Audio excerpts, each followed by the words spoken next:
Welcome to That Entrepreneur Life, a podcast about entrepreneurship that takes you from idea to launch and beyond. Each week, your hosts, Andrew Lees and Clint McPherson, discuss different business topics aimed at adding value to any entrepreneur's journey. Welcome back, everyone, to another episode of That Entrepreneur Life. I'm Clint McPherson, and today we've got a very special guest on the show today. He's the founder of Pacific Capital and the author of the best-selling book, Stress-Free Money. Before I introduce our special guest today, though, I want to remind you to subscribe to our podcast and to our mailing list through our website so that you don't miss out on all the free resources we have to help you start and grow your business. With that said, I'd like to welcome our special guest today, Chad Willardson, to the show. How you doing today, brother? I'm doing great. Thank you for having me. Exciting. Yeah, no doubt, man. I appreciate you wanting to be part of this and part of our journey. Everybody we have on our show, I think we're dropping episode like 92 tomorrow, and we keep going strong, man, and we just keep getting valuable people like yourself on to just share the word and share the message, and it's pretty encouraging. Anything that helps entrepreneurs is right up my alley. So that's who I live to serve. So love it, my man. So Chad, can you take us back to your where your actual entrepreneurial journey started and what it is about, what it is about entrepreneurship that gets you fired up, and why is entrepreneurship something that, that you're excited about, brother? So in 2011, I had already been at the big corporation. I was working at Wall Street Bank, Merrill Lynch. I'd been there 9 years. And I just felt like it wasn't the place I wanted to spend my career. Although before I thought I'd never leave. But, after the Great Recession, there was a lot of changing in the banking industry and in Wall Street. And it was like, I just felt that I was in a tug of war. And on one side, I was pulled to do what's best for the big corporation. And on the other side, it was like, what do my clients need? What do I want to tell these people, these families that depend on me? And so I had to make a choice, and that choice led me into jumping into the entrepreneurial life. And I wasn't the kid who had a business growing up. Like, that wasn't my thing. I wasn't a born entrepreneur. I kind of just decided I've learned a lot. I can do this. I know what's my clients need and want. And it was a little scary. I was 32. I had a few kids and a mortgage, and I was leaving like a cushy corner office with lots of corporate perks, lots of applause on stage, lots of trips, all these things that the big Wall Street bank was giving us. And I left that to totally start from scratch. And I can say that it was the greatest move of my life. I was thinking about it because we're about to celebrate our 10-year anniversary next month. And it was like, we've tripled the business that I had built at Merrill Lynch, and had a lot more fun doing it with a lot different people that I could hire on my own, so that's 2011 is really when it began for me, and I've never looked back. Yeah, that's awesome. That's good. I mean, that's inspiring in itself, right? Because you're torn one way or the other, but then you make the best decision that ends up, catapulting you and driving you forward. And when you look at it, and I can see your, the Pacific Capital signage you have back there, being featured in the Wall Street Journal, U.S. News and World Report, Financial Advisor magazine, Forbes. Those are all high profile in themselves, right? And then it just shows you that, it could have been something small for you, but you're taking it and driving it, man, and making it, like you said, tripling your business. And that's awesome, man. That's very inspiring. Thank you. Yeah. We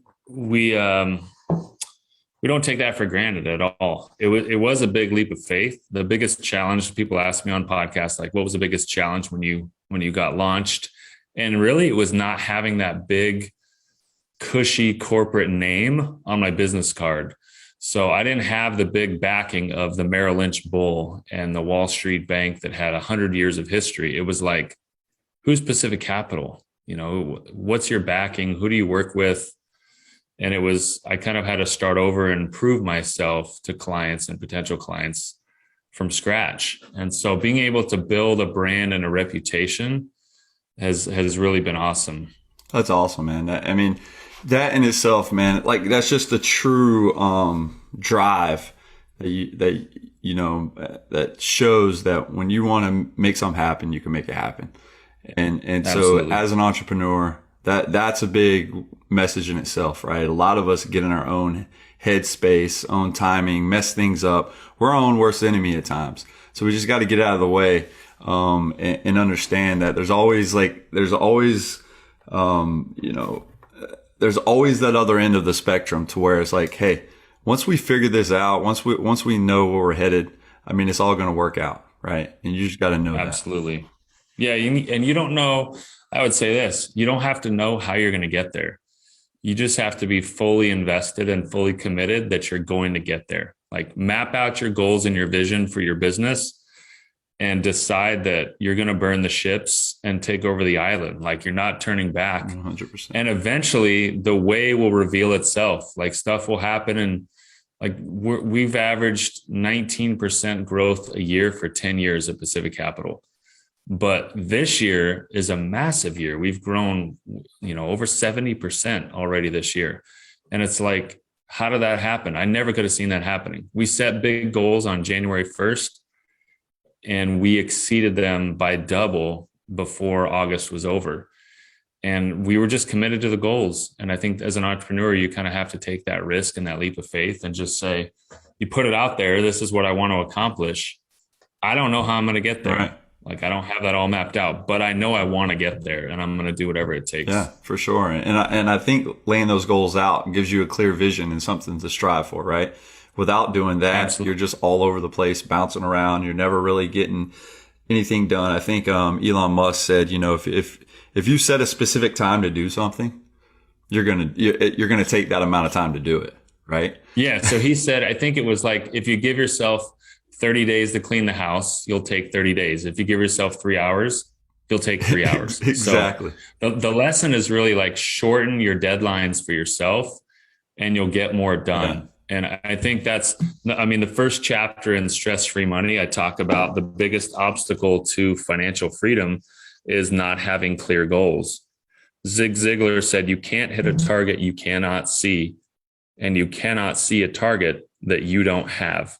So if you don't have a target, you're shooting arrows in the middle of the forest and you got nothing to aim for, nothing to measure. You got to have some goals and targets for sure. Right. I mean, that's why they call it target practice, right? Like you got to get out there, exactly, lay the targets out and you strive to hit them. And once you figure that out, man, it's almost like you have the key to the door. You open the door and you walk right through it. But then at the end of the day, there's always another obstacle going to get in your way or another goal that you're going to have to set. Because if you just achieve that one goal and you're satisfied, that's fine. But again, man, you're not embracing the journey and not embracing all the obstacles that get thrown in your way, right? I mean, you got to be able to sidestep. You got to be able to maneuver. You got to be able to pivot, especially in a time of like something like COVID. You got to be able to unlock those doors and also have that clear vision of what door you want to walk through, right? Like if you get 4 options, you're like, you know what? Through my market research or my analysis is like, I'm going to actually stay to the left or to the right because this is where my path's directing me right now. And if you know that and you have those targets and goals laid out, man, it makes your journey in life a little more easier because again, along the way, you're going to establish SOPs for how you're doing specific things inside your company and for the people that are working for you. And it just makes life so much easier. And I'll share a quick story since we're talking about pivoting and adjustments as an entrepreneur. Awesome. My primary business is Pacific Capital. Okay. And so we manage wealth and do financial strategy and investing for entrepreneurs. That's my primary business. That's what we do every day.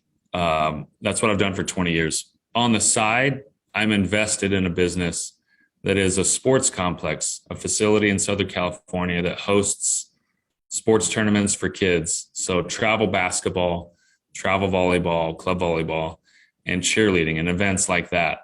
So in California, when COVID happened and we basically couldn't host gatherings or social events or large team tournaments, like our business was totally shut down. And we're talking about almost an 80,000 square foot big building in Southern California, which is not cheap. Not at all. It's super expensive to keep that thing going. We had to decide, like, what are we going to do? our revenue making sources are gone. Like we can't host teams, tournaments, practices, nothing. And so we had to pivot, and it was like, either we're going to lose our business or we better figure something out quickly. And so we decided that we were going to turn our big gym into a tutoring center and school for children of essential workers, kindergarten through 12th grade, which was a pretty cool. There was like an opportunity in the California law that said you can host in-person tutoring in school for children of essential workers who have to go to work. And so it was like first responders, hospital workers, and other essential workers. Their kids still had school and they didn't want to leave them at home alone. They're in first grade or fifth grade or whatever. So we set up a tutoring center and had all these kids going to school for 8 months on their laptops or iPads. And we had tutors helping them get through school while their parents were working. Saved our business. Yeah. Like now we're back hosting tournaments and doing things. But having that adjustment and making that pivot kept our business going when we really could have lost everything. Yeah, man, that's huge, especially identifying a need like that. Because again, man, over here in North Carolina, it's the same thing. Essential workers were still sending their kids to daycare if they could. But a lot of people were told to go home. And outside of the essential workers, who's essential, who's not. And it's right. Sometimes that becomes a pain in the butt, man. And so it's just one of those things to try to juggle and figure out. It just made it so much, something like that is so beneficial to have, and something like that for you to identify that and still be able to utilize your building, even though, at the time it wasn't for that, but it's still helping kids. Right. And so that's the cool connection there. That it was like, it's not like we can't host practices anymore, but we can still utilize it for what it is meant for. And that's for the youth or even if they're older kids or whatever, you can still utilize that for tutoring sessions. That's pretty awesome, man. Yeah. Thank you. Great story, brother. So, I mean, we touched on Pacific Capital for a second, but what sets your business apart, and how can you help entrepreneurs get a grip on their financial situation, my man? So you've heard the phrase probably like, trust a chef that eats what they cook. Yeah, for sure. I'm not going to go to a personal trainer at the gym if they don't exercise and they don't eat healthy, right? I want to go to someone who's actually demonstrating what they're going to be teaching me. And so I think what our clients really like as entrepreneurs is that I'm also an entrepreneur. Our clients invest in real estate, in private businesses, in the stock market. And so do I. Right. So I'm giving advice from experience. I've built businesses. I've grown things to be worth a lot of money. And so when I'm giving advice, sitting across the table from an entrepreneur, I'm giving advice from experience and not from some book I read or some course that I took online. So I'm also a certified financial fiduciary. So everyone on our team are certified financial fiduciaries, which means we're totally independent, unbiased, no conflicts of interest, no commissions. So the advice we're giving is it's legally binding to be the best possible option for clients.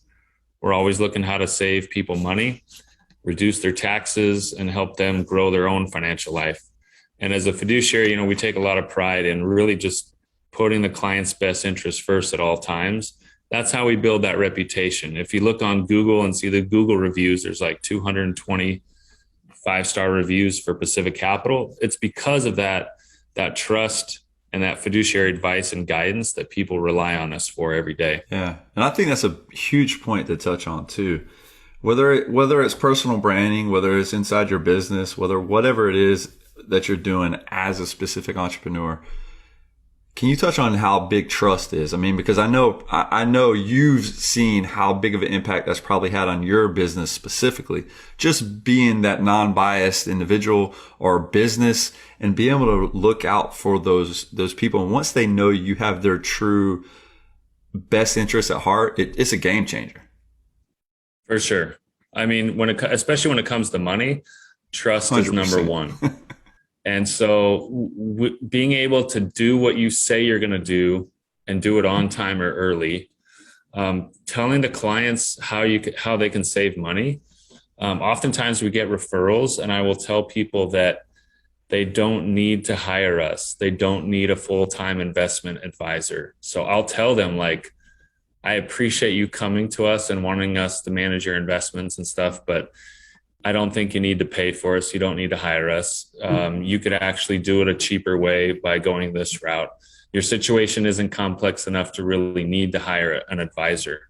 And people appreciate that. They never forget it. It happened one time where someone was referred to us. They really wanted us to manage their money.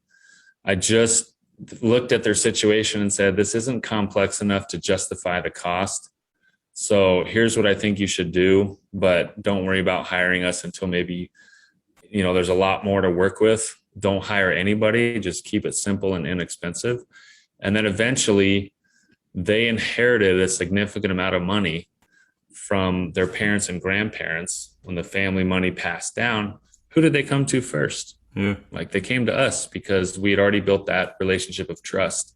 They knew that we weren't just going to tell them something so we could make money off of them. Right. So I think that trust is the key component of a business relationship between our firm, Pacific Capital, and the people out there in the marketplace. I mean, that's what everything depends on, for sure. Yeah. And I love that message. I mean, I really think as entrepreneurs, we shouldn't really be in it for chasing the next dollar. And some people, that's important. But I really think if you can do that at the same time you're building trust, because, man, sometimes we want a certain lifestyle, and sometimes it's going to take some money to get to the lifestyle that we want to live, or when you have a big family or whatever it is. But whether it's your goal to be wealthy or not, that's fine. Everybody has different goals. But at the end of the day, I think, not chasing the next dollar, and just because there's a lot of businesses out there that will steer you in the wrong direction just because you're going to make a payment, or just because you're bringing some money to the table. And I think, and I love that you'll even look at it and say, hey man, right now, this is not the most complex thing that we typically work inside, and this is your best route. And for them to swing back around when they did get that money, man, that's what it's all about. Yeah, and I would say it's transactions versus relationships. So if you want to build relationships, then you're going to tell people the truth. You're going to tell them the pros and the cons, the upside, the downside. If you're just trying to make quick transactions to make money for your business, and how it affects the people doesn't matter to you, you're eventually going to flame out. Like, you're going to burn out. You're going to burn bridges. Like, just do what's right for people and stay in your lane. And eventually the money's going to follow. Like, put the people and the purpose first, and the money will follow. I promise that. I love that, man. So you have a best-selling book, and you just pulled it out, I think, there for a second, for the Stress-Free Money, right? And Clint, I'll tell you what, I have 2 best-selling books, actually. One of them came out just this. Yeah, I was about to touch on it. Yeah, there you go. So the first one is Stress-Free Money. The second one is Smart Not Spoiled. So tell me what you want to talk about. That, everybody obviously should check both books out, right? The Stress-Free Money. So I my bad on not seeing that you had 2 best-selling books, which that's a huge congratulations in itself. And the second one is Smart Not Spoiled, right? So yes. Can you tell us a bit more about why you wrote those 2 books, and why it's important to have a healthy relationship with money from a young age, man? Because I got 2 little kids myself, and I think the earlier I can get them, on understanding dollars, and understanding that everything just doesn't fall from the tree, right? That it can be important, and help them build that healthy relationship with money. Yeah, I mean, the first book, Stress-Free Money, is really for entrepreneurs and families just trying to understand the money mindsets that produces more abundance, more success, more wealth. How to avoid the obstacles that most people run into that really puts them in a bad spot financially.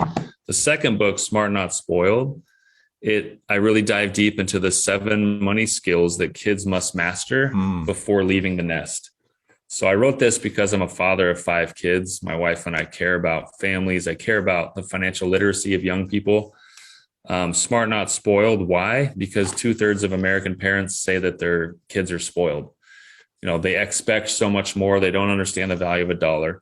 But I would say, to counter that, it's probably not their fault. The schools aren't teaching them about money. Not at all. and most families don't know where to start. So I wrote this book as a very useful and practical guide for parents, grandparents, mentors, teachers to really have like step-by-steps of what and how can I talk to kids about money to help them to be successful and more financially prepared for their future. Man, I think that's a game changer, because I talked to, I believe we had somebody on the podcast early on, and we were talking about like, man, the school system. I mean, you can't really fault your parents for not knowing what they don't know, but also for them just staying in their lane, because we're it's almost like a machine, man. You know, you're born, you can start going to school. You're in this education system that they have you boxed into. They're trying to predefine, you know, like, hey, you're going to be in the corporate world. So this is the predefined box we all operate in, whether their parents pass that information on to them, whether they're wealthy or not, whether they're struggled or not. A lot of that stuff, they put blinders on. They work 9 to 5 because that's all they know. Right. And they work well past, you know, retirement age in a lot of cases. Because again, they don't know what they don't know. And then they're seeing this individual succeed, and they just don't seek out the information or even have the right headspace to even try to understand it. Right. So again, I think from an early age, man, that is a game changer. Agreed. No, and one of the chapters, the chapter called Learn to Earn, one of the 7 chapters, I talk about how to teach your kids to create value to earn money, how to teach kids entrepreneurship. I think that's extremely important. We don't need to, like you said, put kids in a box and just tell them that they've got to train to be like manufacturing robots and just be on an assembly line like back in the day. You've got to teach kids to really be thoughtful about money and maybe learn, what do I love to do? What am I good at? And can I make money? Excuse me. Can I make money doing it? If we could teach kids to put all those 3 components together, then they've got a great roadmap for success in their future. I agree 100%. And when we talk about kids and from this angle and trying to get, so when you were younger, right, I'm sure you brought pictures home that your parents didn't even know what they were. You know, you're coloring on this piece of paper, but we had a creative side when we were younger. Right? Like a huge creative side. We all wanted to be something. I want to be an astronaut. I want to be a firefighter. I want to be something. But it's because something that at the time you're excited, you have an imagination when you're younger. But I think as we get older, man, the people that don't stay in touch with that creative side, we start phasing things out. And then some people just don't know how to get back there. But I think entrepreneurs actually don't lose that. They might not be in there coloring and doing all this other stuff, but in their mind, they know there's more. They know there's that creative side that's still deep down, and they can kind of tap back into it. Where more people in the corporate side, I'm not saying people in the corporate side are blind, but at the end of the day, my wife, she's that 9 to 5 person, and that's what she wants. Me, I'm like, absolutely not. You know, because I know, serving in the military for 10 years, I know there's good leadership. And I know there's toxic leadership. And at the end of the day, man, when I was in charge of soldiers and troops and leading them into combat and everything like that, I had a lot of toxic leadership that really didn't care for that individual and really didn't care if they earned your trust as a human being or not. And I was like, man, dude, like when I get out, I'm not going to work for the man. I'm going to be the man. Right. And so when I got out, I was like, since then, I've just been doing my entrepreneurial journey embarked, and I haven't looked back. And I just think when you take the power back and believe in yourself, one, and don't listen to all the haters that are behind you left and right saying it's not going to work. I tried it. I did this. It's like, dude, if you have a legit plan and you have something that like you can lay something out in a clear vision, and you say, hell with everybody else, man. I'm going to make this happen no matter how many haters I have. You know, you can do it. Right. And I think people appreciate working in that entrepreneurial environment, even when they're not the founder, president, the head entrepreneur. Like all of my team that I've hired have come, most of them I think have come from big corporations. So they've been in those big cubicle worlds where they've got everything pre-structured for them. And it's really like a tight corporate box. And now they have a lot more freedom. They have freedom to create, freedom to be innovative, freedom to come up with new ideas that we can implement very quickly as a boutique company versus a massive conglomerate global company. So I think just working in that entrepreneurial environment, you can really tap into those creative pieces of your brain without necessarily even being the sole leader entrepreneur. So it really impacts, what I'm saying is it really impacts everybody on the team. 100%. I agree 100% with that one, man. With all of this said, we've embarked on an entrepreneurial journey, right? We all have highs and lows along the way. But what has been the most difficult thing for you about being an entrepreneur along the way?